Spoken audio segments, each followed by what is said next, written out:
উচিত। মাসুদ কামাল, আজ বিএনপির ভারপ্রাপ্ত চেয়ারম্যান তারেক রহমান বলেছেন সামনে নির্বাচন এত সহজ নয়, আপনারা যত সহজ ভাবছেন। নেতাকর্মীদের উদ্দেশ্যে বলেছেন। উনি কেন বিদেশি? ওইখানে বসে বসে উনি দেশের জনগণকে জ্ঞান দিচ্ছেন, আপনারা এটা করেন না, আপনারা সেটা করেন না। আপনি জ্ঞান আমি শুনবো কেন? আপনি জ্ঞান না শুনলে আমার নগদ লাভ।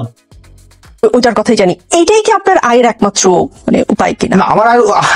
আমি 2017 সাল থেকে ইনকাম করি। আমি 2017 সালের 2016 সালের সেপ্টেম্বরে হচ্ছে আমি ইউনিভার্সিটিতে চান্স পাই। আর 2017 সাল থেকে আমি ইনকাম করি। আমার প্রথমে প্রকাশনী ছিল, এই প্রকাশনী থেকে আমার নিজের এখনো বই আছে, এবং পরবর্তীতে আমি হচ্ছে যে শেডো এডুকেশনের যে কোচিং, সেখানে আমি পড়ানো শুরু করি, এবং সেখানে আমার ঢাকা ইউনিভার্সিটি আমার অনেক স্টুডেন্ট আছে। আজকে মেডিকেলের রেজাল্ট দিয়েছে, সেখানেও আমার স্টুডেন্ট আছে, এবং আমি এখনো পড়াই। আমি এখনো দেখা যাচ্ছে আমার আরো 2টা ক্লাস বাকি আছে প্রতিষ্ঠানে ঢাকা ইউনিভার্সিটি পরীক্ষা। আমি দেখা যায় ফজরের পরে 6টা-7টার দিকে আমি ক্লাস নেই। এবং আমার যে ইনকাম সোর্স রয়েছে, সেই ইনকাম সোর্সের যে মূল অংশগুলো, সেটা হচ্ছে প্রথমত হচ্ছে প্রকাশনী, দ্বিতীয় হচ্ছে এখনো আমি পড়াই, প্রকাশনীতে আমার ইনভেস্টমেন্ট রয়েছে, এবং হচ্ছে তারপর প্রকাশনী নাকি কয়টা প্রকাশনী? একটা প্রকাশনী। তারপর হচ্ছে আমার 2টা অনলাইন প্রতিষ্ঠান রয়েছে। একটা প্রতিষ্ঠানের ডিরেক্টর আমি। এখন প্রশ্ন করতে পারেন সেগুলো কি আন্দোলনের পরে হয়েছে কিনা? না, সেগুলো আন্দোলনের পরে না। যেটা আমি ডিরেক্টর, সেটা হচ্ছে 2023 সালের জুন মাসে সেটার আমি হচ্ছে চুক্তিবদ্ধ হয়েছে, এবং সেখানে আমার একটা ইনভেস্টমেন্ট রয়েছে। তারপর হচ্ছে আরেকটা প্রতিষ্ঠান আমি পড়াই, অনলাইন প্রতিষ্ঠানে আমি পড়াই, সেখানেও হচ্ছে আমি কোর্স বিক্রি করি।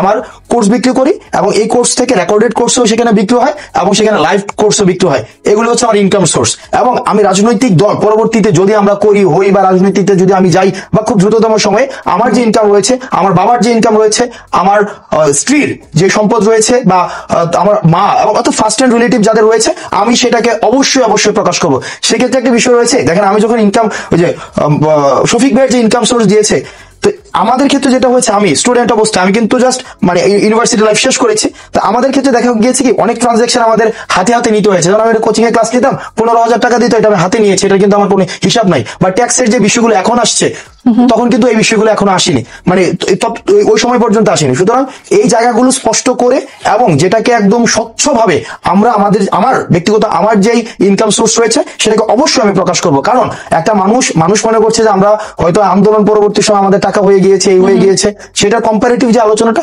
তখন হতে পারে। তবে আলহামদুলিল্লাহ আমি আমার জায়গা থেকে 2017 সাল থেকে আমি সচ্ছল, তখন থেকে আমি পরিবার চালাই, এবং তখন থেকেই একটা সমাজে বেঁচে থাকার জন্য। আপনি যদি নির্বাচনে রাজনৈতিক দল করেন এবং নির্বাচনে দাঁড়ান, তখন আপনি না, আমি এখনই দেবো, এখন সময়টাই জানতে চাচ্ছি। এখন বলতে হচ্ছে আমি এই মাসের শেষের দিকের মধ্যে হচ্ছে আমি আমার যে আয় বিবরণী, আমার যে ইনকাম রয়েছে, আমি ইনকাম প্রকাশ করবো। এবং আমার ইনকামের সোর্স জানার জন্য আমি প্রকাশ করার আগে আপনারা আমার প্রতিষ্ঠানগুলো যেগুলো রয়েছে, সেগুলোকে সার্চ করলেই দেখবেন যে সেগুলো হচ্ছে সেগুলোর অর্থ কি পরিমাণ ইনকাম করে।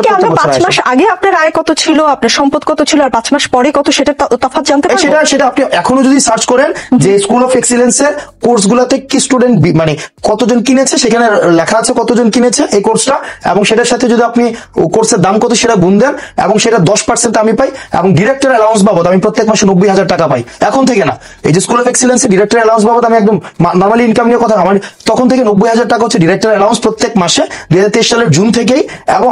এবং বছর শেষে যে ইনকাম হয় সেটার 10% আমি পাই। এবং যদি আমি ক্লাস নেই, আমার প্রতিষ্ঠান যেটা আমি ডিরেক্টর, সেটার যে আমি যদি ক্লাস নেই, প্রত্যেক ক্লাসের জন্য আমার 10,000 টাকা সেখানে হচ্ছে আমাকে দেওয়া হয়। আর যদি ক্লাস না নেই, ফ্রিল্যান্সিং অন্য কাউকে দিয়ে ক্লাস করাই, সেক্ষেত্রে শুধুমাত্র বছর শেষে আমার যে মোট লাভের আমি 10% পাই। আর আরেকটা প্রতিষ্ঠান যেটা এসিএস, আমি বলছি এসিএস এ আমি পড়াই, সেখানে ইংলিশ কোর্সটা এই বছর প্রায় আমার 16,000 স্টুডেন্ট কিনেছে। সেক্ষেত্রে মোটামুটি পুরো কোর্স 8 কোটি টাকার বেশি বিক্রি হয়েছে। সেখান থেকে আমি প্রায় 50 লাখ টাকার মতো হচ্ছে আমি এই কোর্স শেষে পাবো। কারা কিনেছে সেটা তো জানা যাবে। আপনি চাইলে আপনি নিজেও কিনতে পারবেন। আমি আশা করবো আপনি নিজে কিনবেন। কোন 17,000, আসলে 17,000 মানুষ কিনেছে কিনা সেটা দেখতে পারবেন, এবং এটা একটা প্রচারও হয়ে গেল।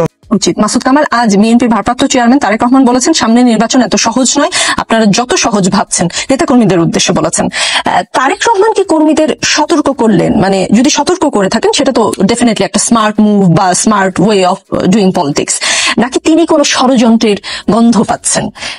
কোনটা মনে হয়? তারেক রহমান সাহেবের আমাদের চেঞ্জ দেখেছিলাম আমার বিবেচনায় আর কি। আমার কাছে মনে হচ্ছিল উনি অনেকটাই যেন আগের মতো নয়, একটু পরিবর্তন হয়েছেন, এবং মানুষ কি চায় সেরকম করার চেষ্টা করছেন। কিন্তু ওরা সবচেয়ে বড় সমস্যা জানেন, ধরা যাক আমি একজন বিএনপি খুবই অনুগত লোক, বিএনপিকে ভালোবাসি, ধরা যাক হাইপোথেটিক্যালি, আমি যদি প্রশ্ন করি আমার নেতা বিদেশি কেন, উনি কি জবাব দিবেন? উনি কেন বিদেশি? ওইখানে বসে বসে উনি দেশের জনগণকে জ্ঞান দিচ্ছেন, আপনারা এটা করেন না, আপনারা সেটা করেন না। আপনি জ্ঞান আমি শুনবো কেন? আপনাকে আমি আপনাকে না শুনলে আমার নগদ লাভ। প্রত্যেকটা প্রত্যন্ত অঞ্চলে আপনি যান, আমি তো কিছু খোঁজখবর রাখি রে ভাই। গ্রামাঞ্চলে আওয়ামী লীগ যেখানে সময় জায়গায় চাঁদাবাজি করতো, সবগুলো এখন বিএনপির লোকজন দখল করে বসে আছে। অনেক আমার বিদেশ বসে বলতেছে তোমাকে বহিষ্কার করবো, এটা করলে এটা করবো, এই নির্বাচন সহজ হবে না, কঠিন হবে। এই কথা তো গত নির্বাচন আগে আওয়ামী লীগের সভানেত্রী বলছে। শেখ হাসিনা বলে নাই এই নির্বাচন কিন্তু আগের মতো হবে না, কঠিন হবে, বলছে। কি আসে যায়? অত এই দেশের মানুষের কি আসে যায়? উনি ওখানে বসে বলতেছেন, ওনার কথা কি আসে যায় বলেন আপনি আমাকে? ওই লোক যে বিএনপি এখন যে চাঁদাবাজি করতেছে, ওকে ওনার কথা শুনে নিয়ে চাঁদাবাজি বন্ধ করছে? ভাই ওরা তো আল্লাহর কথাই শুনে না। আল্লাহরা বলে নাই যে তুমি চাঁদাবাজি করো না, ও শুনে তার ওর কথা শুনবো? উনার এখন উচিত দেশে এসে পুরা দেশে ঘোরা। উনি আপনি ইংল্যান্ডের আরাম ছেড়ে দেশে আসতে চায় না। ভাই কি হবে আমি বুঝতে পারি না। এরাই তো আমাদের আগামী দিনের কান্ডারি হবে। কোন লজিক নেই, ওনার বিরুদ্ধে কোনো মামলা নাই। আগে বলা হতো যে ওনার বিরুদ্ধে মামলা আছে, ওনাকে জেলে ঢুকাই নিয়ে শেখ হাসিনা মেরে ফেলাবে। এখন উনি কি বলবে? ব্যাখ্যা দেখ। আমি ওনার কাছ থেকে ব্যাখ্যা জানতে চাই। উনি ব্যাখ্যা করবেন যে এই কারণে আমার জন্য দেশ নিরাপদ না। এত কিছুর পরে এই বাস্তবতাতেও, বর্তমানে এই অবস্থাতেও উনি যদি মনে করেন এই দেশ ওনার জন্য নিরাপদ না, তাহলে এই দেশে আমি আপনি কিভাবে থাকবো? এই দেশে ওনার কর্মীরা নেতারা কিভাবে থাকবে? তা তো থাকতে পারছে। আপনি আসেন না কেন? আমি ওনার কথা আমরা শুনি না। আগে শুনতাম খুব মন দেয়া, মাঝখানে খুব মনে শুনতাম যে লোকে তো ভালো ভালো কথা বলতেছে। এই কথা আমার কি অর্থ আছে? আমার কাছে কোন অর্থ বহন করে না এখন। আপনি পরিষ্কার কথা ভাই, আপনি দেশকে ভালোবাসেন, আপনি দেশের পার্স কি বুঝতে পারেন? আপনি যদি আমার পার্স বুঝতে চান, হয় আমার নারী ধরতে হবে, অথবা একটা নল দিয়ে হলো আমাকে ধরতে হবে। তো আপনি দূরে বসে বসে পার্স বুঝতেছেন? আপনি যত বড় ডাক্তারই হন না কেন, পারবেন না রে ভাই। এটা হয় না। মানে স্ট্যাটিস্কোপ যদি হয় তাহলে হয়তো সম্ভব। ডন লাগবে। হাসনাত আব্দুল্লাহ, আওয়ামী লীগের ভবিষ্যৎ রাজনৈতিক দলগুলো ঠিক করবে জানিয়ে প্রেস সচিব শফিকুল আলম বলেছেন দলটিকে নিষিদ্ধ করার পরিকল্পনা বর্তমান সরকারের নাই। আপনি তো বলেছেন হয় আওয়ামী লীগ থাকবে দেশে, না হয় আপনারা থাকবেন। সরকারের অবস্থান তাহলে কোন দিকে গেল? দেখেন, বর্তমান পরিস্থিতিতে দাঁড়িয়ে, আজকের এই পরিস্থিতিতে দাঁড়িয়ে যে আওয়ামী লীগ হচ্ছে পলিটিক্যালি ফাংশন পরবর্তীতে করবে কিনা, এই প্রশ্নটি আসার পূর্বে আগে এটিকে আমাদের নিশ্চিত করতে হবে Awami League as a party যে ক্রাইম গুলো করেছে সেই ক্রাইমগুলোর বিচার নিশ্চিত হবে। ক্রাইমগুলোর বিচার নিশ্চিত হওয়ার পরে তারপরে সেই রিকনসিলিয়েশন প্রক্রিয়া কি হবে, কি রিহ্যাবিলিটেশন কি হবে, সেই বিষয়গুলো তখন আলোচনা করা যেতে পারে। কিন্তু বর্তমান এই পরিস্থিতিতে দাঁড়িয়ে আমরা যেভাবে দেখছি যে আওয়ামী লীগের ক্রাইম নিয়ে আলোচনা হয় না।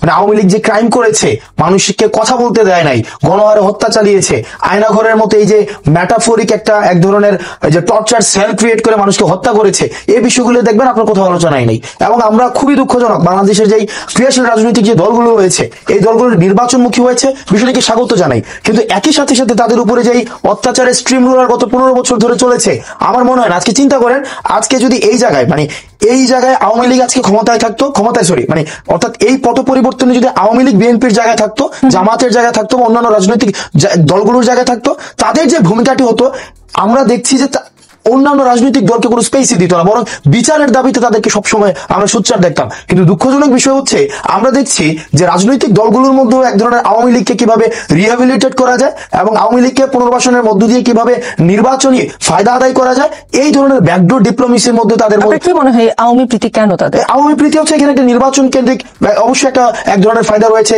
আওয়ামী লীগের একটা বড় ধরনের একটা ভোট ব্যাংক রয়েছে। এবং আমার কাছে মনে হচ্ছে যে ক্রিয়াশীল যে রাজনৈতিক যে দলগুলো রয়েছে, ফেসিবাদ বিরোধী যে রাজনৈতিক দলগুলো রয়েছে, তারা ভাবছে যে আওয়ামী লীগের বর্তমান যে ক্রাইমের যে তাদের একটা এলিগেশন রয়েছে এবং এত বছর যে তারা যে অপরাধগুলো করেছে, এই অপরাধের দায়ভার দিয়ে তাদেরকে মাঠে রাখা এবং এই ধরনের একটা বিরোধী দল তাদের জন্য অনেক বেশি ডিল করা অনেক সহজ তাদের কাছে। এই জন্য আওয়ামী লীগকে তারা হচ্ছে ফ্রেন্ডলি এনিমি একটা টার্ম রয়েছে, মানে অর্থাৎ এই এনিমিটা আমার জন্য ফ্রেন্ডলি এনিমি, অনেক বছর ধরে বোঝাপড়ার একটা জায়গা রয়েছে। আমি একটা উদাহরণ দিই, যেমন আপনার আওয়ামী লীগকে আমরা যেভাবে দেখি, বৈষম্যবিরোধী ছাত্র আন্দোলন সহ যারা আমরা ব্লাড দেখেছি, আমাদের হাতে যা মৃত্যু হয়েছে যে ভাইদের, আমাদের যে ইমোশনটা, আমরা আওয়ামী লীগের প্রশ্নে বিচারের আগে কোনো স্পেস দিতে রাজি না।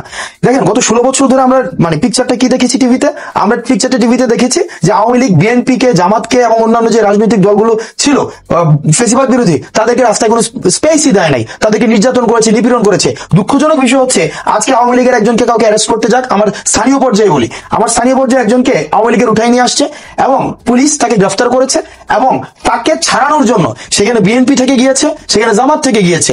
এই যে দেখেন এক ধরনের সমঝোতার যে একটা রাজনীতি, এই রাজনীতিটা কিন্তু বিদ্যমান ছিল। এখন সেটি আরো দৃশ্য থেকে আরো বেশি, এটা বিষয়টা আরো বেশি স্পষ্ট হচ্ছে। আমরা আরো দেখেছি বর্তমানে যেগুলো স্পষ্ট হচ্ছে সেটি হচ্ছে যে বিএনপি, আওয়ামী লীগ বা অন্যান্য যে রাজনৈতিক দলগুলো রয়েছে তাদের নিজেদের মধ্যে একটা বোঝাপড়াও ছিল এবং তাদের নিজেদের মধ্যে ব্যবসায়িক সম্পর্ক ছিল, তাদের পারিবারিক সম্পর্ক ছিল, আত্মীয়তার সম্পর্ক ছিল এবং প্রত্যেকটা আওয়ামী লীগের একটা অপরাধের জন্য একজন, এই যে ফেসিবাদ বিরোধী যে রাজনৈতিক দলগুলো রয়েছে তাদের পক্ষ থেকে তদবির করার জন্য একজন রেডি থাকে।